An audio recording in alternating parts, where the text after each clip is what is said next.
let's take a look behind the mix and the production of a track that I've recently done for a competition. This competition was hosted by UJam, and UJam is a well-known plugin manufacturer. They do virtual instruments for all different kinds of genres, and for this competition they were looking for an 80s synthwave track with spooky elements. So I set out to write something that fit the requirements, and before we dive into the details of the production, of the mix, of the mastering, of various sound design choices that I did, I'll play the track in full, and if you've already listened to it and you'd like to skip ahead, then just scroll forward about 3 minutes and 30 seconds, and we will go right into detail.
All right, that was Midnight Transmission, an 80s synthwave track. Yeah, before we go into more detail, maybe just to mention some of the requirements were to use only the Stranger library for the synthesizers. So all the synthesizers just had to be from their Stranger library. If I quickly pull it up, this is what it looks like. It is, a ready-to-made sound with, limited capabilities of tweaking. So this is not a Serum 2 or an Omnisphere for that matter, but it always doesn't have to be like that. So it's a ready-to-go sound. It allows you to modify it quite a bit. You can choose like something from a sequencer, like an arpeggiator. You can swap the synthesizer, the core sound. There are various options to fine-tune this. There's also a finisher option that then further modifies the sound after it's been created by the synthesizer. So really nice and great plugin, but not, of course, something like highly customizable LFOs, envelopers, oscillators like you would have on the Serum 2, but still very much like this plugin, and highly recommend using it in your production or just for experience some different sounds and get your creativity flowing there. So this was one of the requirements, and also it had to be spooky, as I already mentioned. Taking a quick look at the arrangement, this is pretty straightforward. I decided to follow more of a songwriting traditional approach. So we have an intro, we go into a main theme, there's a bit of a break, then we build up again, we dive into the main theme again, but this time a bit shorter, so you can see it's about half the duration. And eventually we have a bit of a solo part where we have two synthesizers battling each other.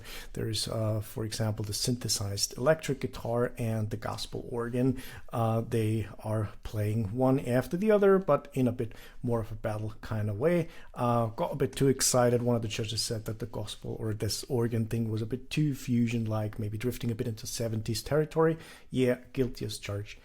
That probably cost me a bit of a downvote there, but it's still fine. I like it. I like it a lot. The overall vibe, I think it hits pretty well.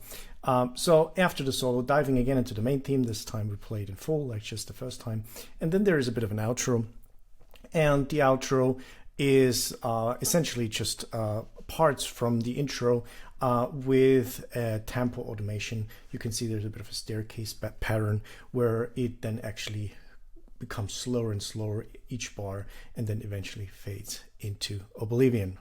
So yeah, this track is in A minor. It's a 4/4 and 110 BPM. Very straightforward. Now, when you want to write something in the synthwave style, there's some key elements or something that you find almost in every synthwave track. And for me, what I identified when I did some research before I started writing, of course, the drums. So the drums are very essential to this. And if we take a look at the drum pattern that I played on my drum pad, it's very straightforward. We do have a kick on the 1. We do have a snare on the 2 and another kick on the 3 and a snare on the 4. And this basically then repeats all the time with the exception of some drum fills with the toms. But that's essentially the core of the beat. We also play 16th notes on the hi-hats, and all of that is quantized. That means it's really locked onto the grid for that robotic feel. I didn't do this for every instrument. We'll see some I play just free time on my keyboard, but for the core elements, it's just the bass and the drums. I really wanted to have this programmed in and locked onto the grid. Right, so if we quickly solo out the drums, then you can hear this repetitive pattern. This one also features some cymbal up here, the crash, because it just, it goes into this part, and for emphasis, there is a crash up here. Yeah, so let's play it real quick. Yeah, very straightforward. Hats, 16ths, kick drum, and snare. This is layered, of course, with some bass. And with regards to the bass, there is something interesting going on here. I have a group. This is a sum track in Logic, and all the basses that I'm using, they go into this group. This group is then further subdivided into two different groups. So we have the basses in mono, and we have the basses with no mono restriction. So why is that? Different playback systems have different features or how they kind of perform or play your track. And club speakers, for example, they're in mono, and a bass is something in music production that should usually always sit right at the center of your mix. And these synthesizer basses, they're pretty wide and with regards to what they cover in a frequency range. And usually you want to have them in mono, so they are really dead at the center. Now, I didn't do this for all the basses. There are two basses like the Agile bass and the Asheville bass that is not in mono, and that is more for a sound design choice that I made. So if I quickly solo that one out here, the Asheville bass, you see, we'll hear it has some gnarly effect to it. Let's listen to it.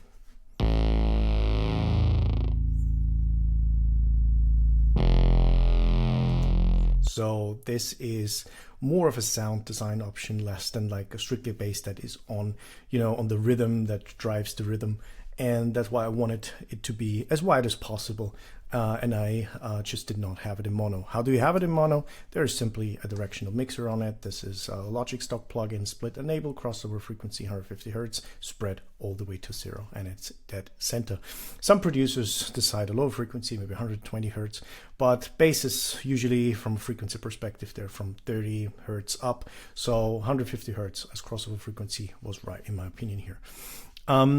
So those are the basses, and they are an essential part to the entire piece because they drive also the rhythm together with the drums. So if we just quickly layer the basses with the drums, then you will hear exactly what I'm talking about. So let's listen to it. Yeah, that drives the rhythm, that adds the energy, the punchiness from the drums. What's happening on the bass here, very simple, 16th notes locked onto the grid. They're quantized for the matter. As I already previously mentioned, I wanted to have this robotic feel. They follow the chord progression. The chord progression itself is straightforward. We are in A minor, then we transition to the F major, then we transition to the D minor, and back to the A minor. So a little twist maybe here is that the D minor, the transition, it doesn't happen like on the bar.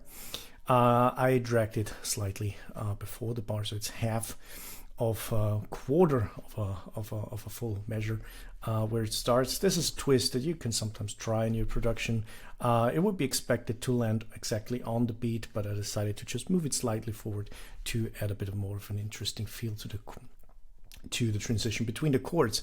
This is not strictly followed throughout the piece. There is a part, if we go to the solo section, and you can see this is the same chord progression, but there the transition happens on the measure. So when it begins, it's just something, you know, to spice up maybe the arrangement, the mix, ear candy pieces here and there that make it a bit more interesting. I will get back to those ear candy pieces a few times throughout this video, so we can also really focus on them, because some people, if you just listen to the track once or twice, maybe then you don't notice that it more happens on a subconscious level. But to the overall polish of a production, I think this is very important. Taking a quick look at the intro, there is a bass line that is playing. It's very simple. Also in A minor, it starts on A, then we walk up a bit, walk down again, quick excursion to the G, and then back eventually to the A minor. It's also the first thing that I wrote for this track. I didn't know that it was an intro kind of part at that point. That just you know, comes later in the process. But if we quickly solo it out, then you can hear it again. Yeah, straightforward, and it's layered with a pad. I choose the Cosmo pad from the Usynth library to just give it a bit more of a background texture. Let's listen to it. And most prominently, a bit of an organ sound or key sound. I've chosen the Evil Elm key here, and it adds this like organ sound, spooky vibe for that matter. So if we layer this together, that is that part. Looking at what happened here on the MIDI keyboard, all played in free time. I did not quantize this on purpose. I wanted to have this bit of a human touch here, and yeah, I think it worked out pretty well in combination with the other instruments.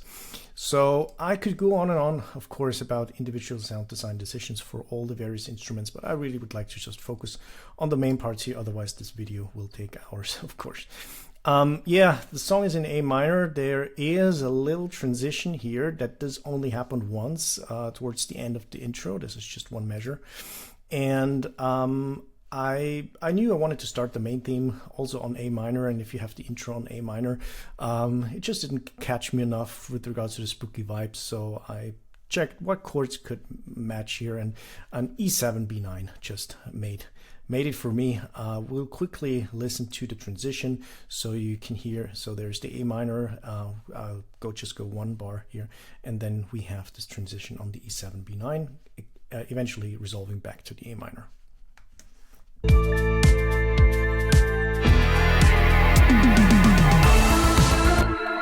adds this extra bit of spooky vibe, as I believe, and it's very much unexpected to the listener at that point.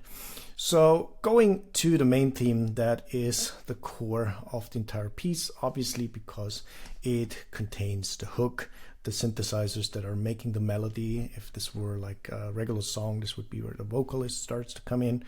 And I set out to create a bit of a like hybrid sound here. And there are two synthesizers that are playing together. One is the Key Evil Elm. It's slightly modified, of course. And the other one is the Shining Waveforms. Focusing on the Evil Elm first, we have, of course, the Usynth that creates the sound, slightly modified with a blend metalizer bell character. Nothing too fancy, but then we go into the retro finisher, and where it becomes interesting.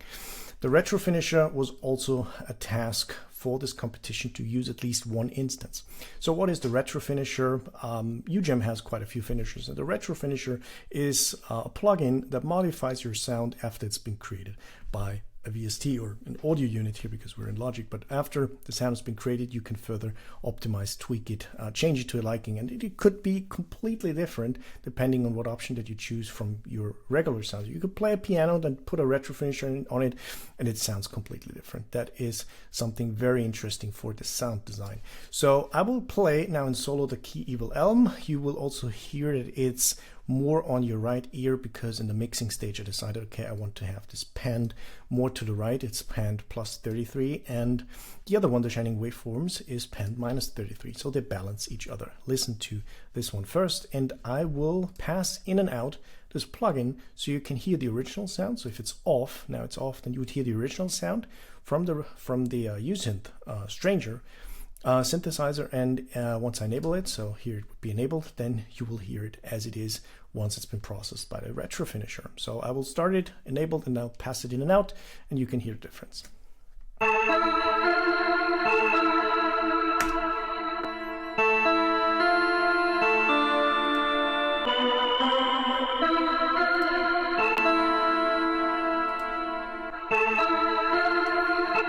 It's quite the difference.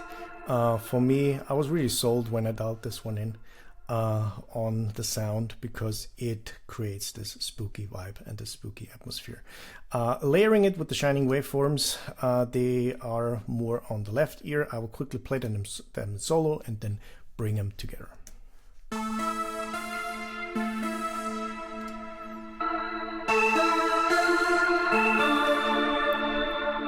They complement each other really well, as I believe. Why is that? Well, of course, one is more on the right ear, the other one is more on the left ear. The Key Evil Elm has put more features in the highs, and the Shining Waveforms, they pierce through quite nicely, while the other one has the spooky vibe, so they complement each other quite well. They are further layered with two other sounds. One is the polysynth, and the other one is the Japanese decay. They also have their individual features. I will just quickly solo them out for you, bring them together, and then layer them again with the other instruments, so you can see how it actually builds up.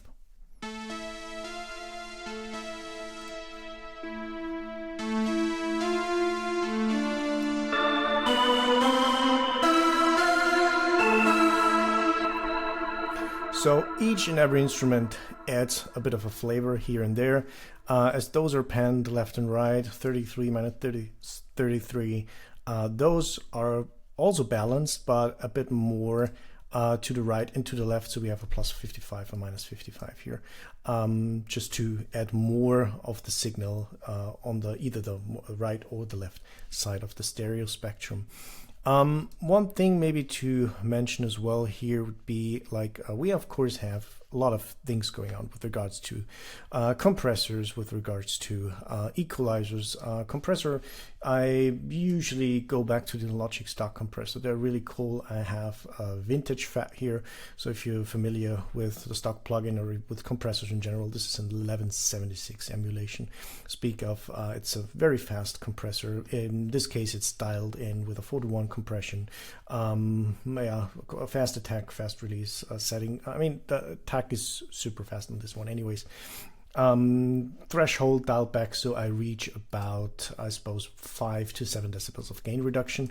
Let's just listen to it in solo and take a look at what the compressor is actually doing.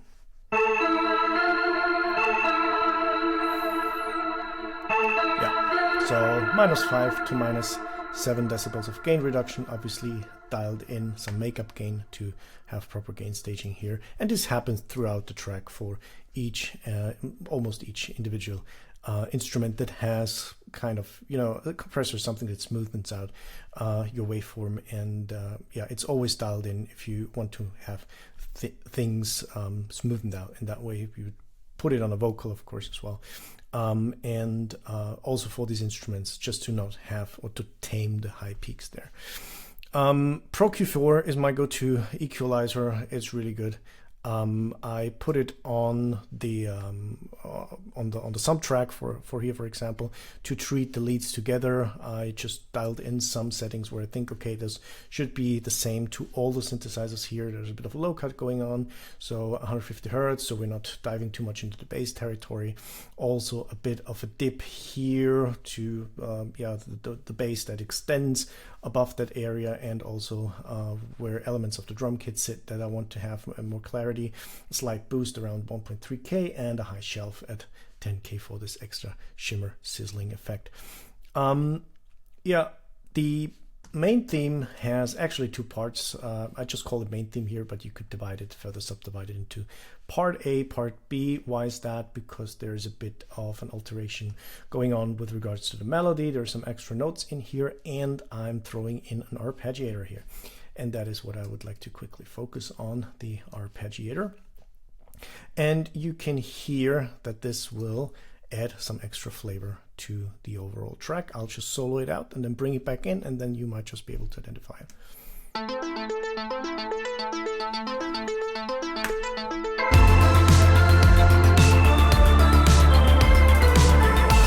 Yeah, it adds a bit more excitement, a bit more dynamics to it, and that's why I decided to bring it in during the second half of the main theme. Okay, quickly jumping back to basses and maybe the drum kit when they're playing together. In music production, you usually always run into a problem, and that is the frequency masking thing. What is frequency masking? It is simple. Various instruments occupy more or less the same space in the frequency spectrum. And the problem is one will be more dominant than the other, but not necessarily that is what you as a producer would like to have. So as a producer, I would like to hear the kick drum go and punch through the mix, and I would like to hear it clear, but I also like to hear the bass. So what do we have to do? We need to make some room in the production, and there are a few techniques I've applied, some of them, and one is, for example, to EQ things properly. And I have an instance of Pro Q4 on the kick, and it boosts the core frequency or the fundamental of the kick, and it attenuates around where the fundamental of the bass sits. And for the bass, I have something similar. I have a slight cut where the fundamental of the kick sits, and I have a boost where the fundamental of the bass sits. So it's a kind of a yin-yang approach to EQing things between two different instruments. That is one thing. And another would be side chaining. So I have a compressor here on the bass, and this compressor is side chained to the kick. So every time the kick plays, this compressor starts to work. Mild compression 4:1. Basically default settings, just dialed back a bit with threshold. So every time it plays, it will duck the bass. So when the kick comes in, the bass is slightly ducked or pulled back. And we can see this on the graph. So if I just enable the bass and I enable the kick, then we will see every time the kick plays, we will have a bit of a dip on the compressor. So let's listen to it.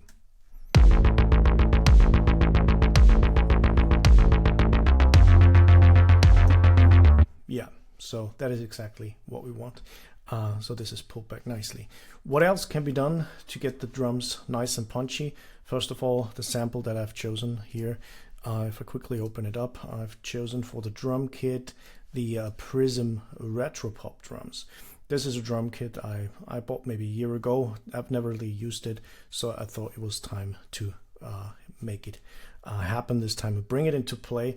It has a very nice kick sound, as I like that, and also the snare is really nice and punchy.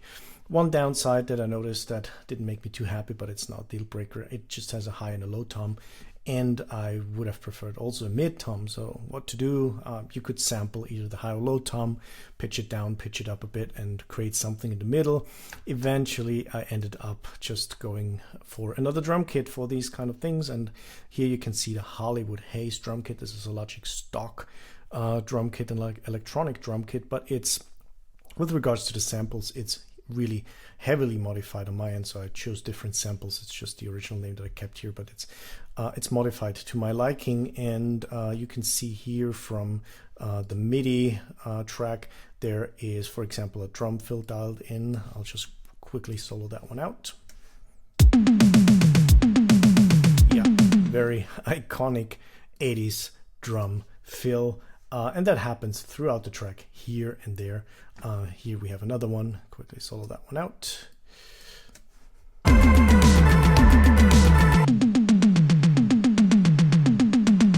Yeah, this is what you would expect from an 80s drum fill. All right, so kick, drum, bass. How to increase punchiness? Again, on further improve that, another technique that I used is parallel compression. The drum kit is sent to a new aux track that happens here, and this new aux track receives the entire signal of the drum kit, and then we apply compressor, again 1176 emulation. We dial in a higher compression ratio. Eventually I opted for an 11:1, but some producers they crank it all the way up, maybe even 20 or so. In this case 11:1 worked well for me. Other than that, nothing special going on here, just yeah, a bit of threshold dialed in, so it works nicely. And then the entire signal is sent to this aux track, and with the fader I'm just blending it to taste. And you can have a quick listen here. If I'll play the full track, and then we play around with the slider, and you should be able to hear how this affects the sound of the drums. So let's play it. Let's go to the main theme again, because that is one of the punchiest things in this entire piece, and then we'll blend this to taste. Right now it's sitting around minus 13.4 decibels, so I'll bring it up a bit, and then you will be able to hear it.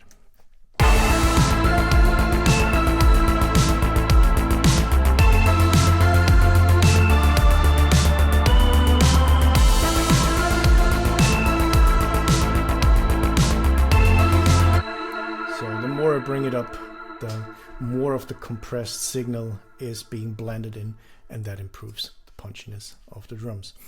Yeah, with regards to production, of course, panning is going on a lot left and right, making sure that their instruments are to either side of the ear where I think they should be.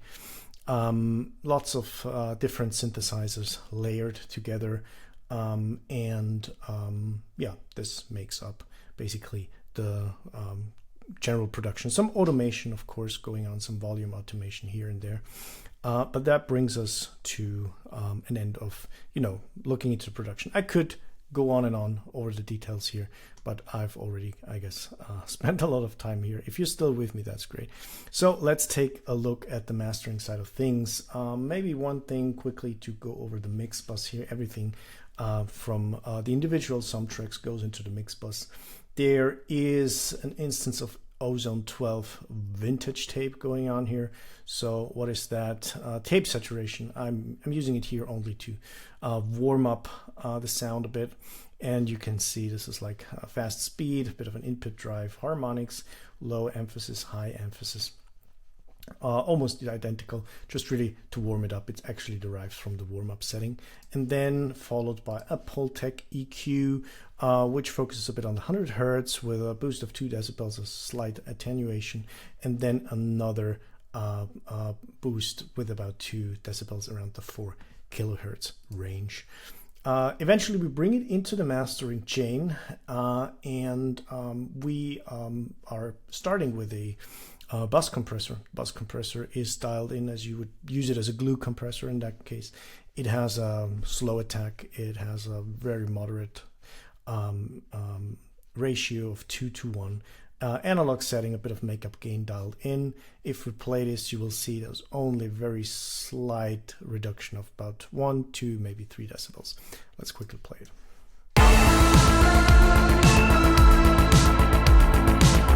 Yeah, just a bit of glue compression followed by an instance of Pro MB, treating 4 different bands here with a bit of compression, nothing too fancy, just really slightly taming it up a bit. Before we dive into the God particle, this is a plugin I bought some time ago, so I just simply have to use it, but I also like it. It enhances a bit more of the stereo width. It also gives you suggestions with regards to how well you hit the highs, mids, and lows.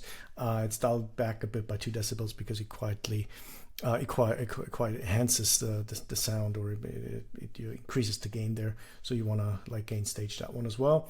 Then we go into another instance, but this is of course of Ozone 12, but this is kind of the chain instance, if you want to call it like that. You can have different Ozone plugins in there.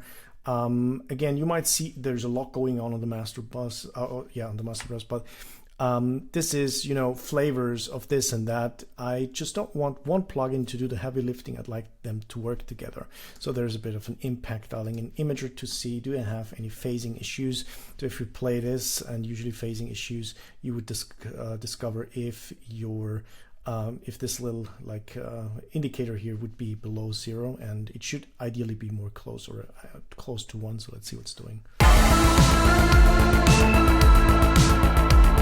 So we have no phasing issues, no waveforms canceling each other out. A bit of clarity, like this one, dialed in moderately. Bit of a stabilizer with an electropop preset, just ever so slightly dialed in. And a limiter. So why limiter at this stage? Well, we're getting closer to the finishing lines of the mastering stage. I've chosen the IRC5. This is the newest model in the Ozone 12. I really like it. And I dialed in the very mild plus 2.2 decibels here. So for a final limiter, that would not be enough. But I decided I just don't want to have one limiter. Usually I want to have 2. And the reason being is simply one limiter. I don't want it to do all the work, and I want to have a clipper in between. So the clipper here is dialed into knock off about 1.8 decibels. As you can see, that's the peak that it cuts off. There's a bit of gold and alchemy dialed in. This is very specific to the gold clipper that I'm using here, but I've heard it's used throughout the industry. It's kind of an industry standard to some people. Box tone modern, classic clipper, and classic gold here. Really nice. That increases the perceived loudness of the track before we eventually go into the final limiter. The plugins below here, that's just for controlling. I have an EQ that does, this is a level meter. That just tells me what is my highest peak with regards to decibels in the full scale. So I should never go above 0, because then we would have distortion, and we don't want that. So that works. And that also channel EQ that isn't doing anything, just for me to observe the frequency range. So the final plugin in a mastering chain, for me at least, and for many others, is always a limiter. And my go-to limiter, also a bit of an industry standard to a lot of people, is the Pro L2 by FabFilter. And this one is dialed into having a punchy style, bit of a look ahead, a slow attack, fast release, and most importantly, a minus 1.0 decibels output limit. That is important, so your track does not go above 0 decibels if it's converted on the different streaming platforms. I have also checked the final master that I did on this via loudness penalty. Loudnesspenalty.com is a free service. There is a plugin of that one as well, but the web service is free. It locally analyzes your track. You don't have to upload anything, and it will tell you how much gain reduction will your track have on the various streaming providers. And mine came in, I think, about minus 4.9 on average, which is something that I observe for many other productions as well. So nobody masters to minus 14 LUFS, if you've ever heard that. So we are landing somewhere at minus 8 maybe, or most definitely also a bit on short term below that. So I quickly play the main theme and we'll see what the limiter is doing.